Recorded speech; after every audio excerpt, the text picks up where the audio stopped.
आज दुनिया के सबसे खतरनाक टेंशन्स में से एक इजराइल और ईरान के दरमियान चल रहा है। मिडल ईस्ट में बढ़ता हुआ ये कॉन्फ्लिक्ट सिर्फ दो मुल्कों का मसला नहीं, बल्कि पूरी दुनिया के लिए एक बड़ा खतरा बन सकता है।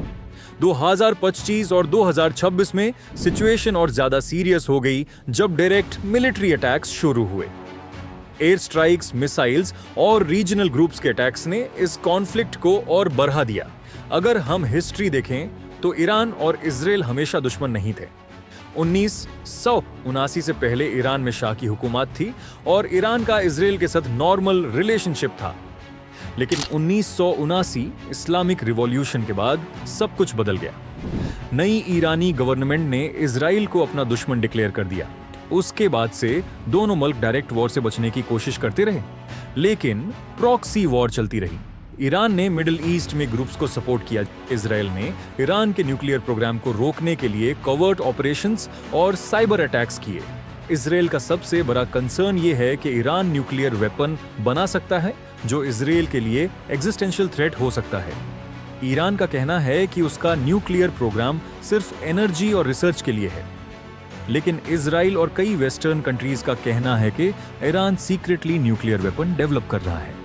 इसी वजह से इजराइल ने कई मर्तबा ईरानियन न्यूक्लियर फैसिलिटीज पर अटैक्स किए। इनका गोल था कि ईरान न्यूक्लियर बम बनाने के करीब न पहुंच सके। यही न्यूक्लियर टेंशन आज के वॉर का सबसे बड़ा कारण माना जाता है। जून 2025 में सिचुएशन अचानक एस्केलेट हो गई। इजराइल ने एक मेजर ऑपरेशन लॉन्च किया जिसे ऑपरेशन राइजिंग लायन कहा गया। इस ऑपरेशन में ईरानी न्यूक्लियर फैसिलिटीज और मिलिट्री बेसिस पर एयर स्ट्राइक्स की गई। ईरान ने इसका जवाब मिसाइल अटैक से दिया और इजराइल सिटीज पर बैलिस्टिक मिसाइल्स फायर किए। इस कॉन्फ्लिक्ट को बराहडे वॉर भी कहा जाता है, जो जून 2025 में शुरू हुआ और 12 दिन तक चला। इस वॉर में ईरानियन न्यूक्लियर साइट्स डैमेज हुए, मिसाइल्स एक्सचेंज हुए और रीजन में टेंशन बहुत बढ़ गया, लेकिन ये कॉन्फ्लिक्ट खत्म नहीं हुआ। 2026 में सिचुएशन और ज्यादा डेंजरस हो गई। फरवरी 2026 में यूनाइटेड स्टेट्स और इजराइल ने ईरान पर लार्ज स्केल एयर स्ट्राइक्स किए, जिसमें ईरानियन लीडरशिप और मिलिट्री टारगेट्स को हिट किया गया। रिपोर्ट्स के मुताबिक इन अटैक्स में ईरान के सुप्रीम लीडर अली खमेनी भी मर गए।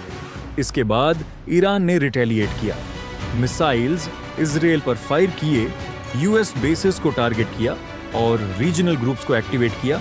इस कॉन्फ्लिक्ट में हिजबुल्लाह जैसे ग्रुप्स भी इन्वॉल्व हो गए और इजराइल के नॉर्दर्न एरियाज पर रॉकेट्स और ड्रोन्स लॉन्च हुए। अब ये वर्ष सिर्फ इजराइल और ईरान तक लिमिटेड नहीं रहा। एक्सपर्ट्स कहते हैं कि अगर ये कॉन्फ्लिक्ट और बढ़ता है तो मिडिल ईस्ट में फुल रीजनल वॉर हो सकती है। इजराइल ईरान कॉन्फ्लिक्ट का इंपैक्ट सिर्फ मिडिल ईस्ट तक लिमिटेड नहीं है। इसका आसार global oil prices, international trade और वर्ल्ड सिक्योरिटी पर भी पड़ रहा है। कई कंट्रीज डिप्लोमेसी के जरिए इस कॉन्फ्लिक्ट को रोकने की कोशिश कर रही हैं। अगर डिप्लोमेसी फेल हो जाती है तो ये कॉन्फ्लिक्ट दुनिया के लिए एक और बड़ा वॉर बन सकता है। इसीलिए दुनिया की नजरें अब मिडिल ईस्ट पर लगी हुई हैं।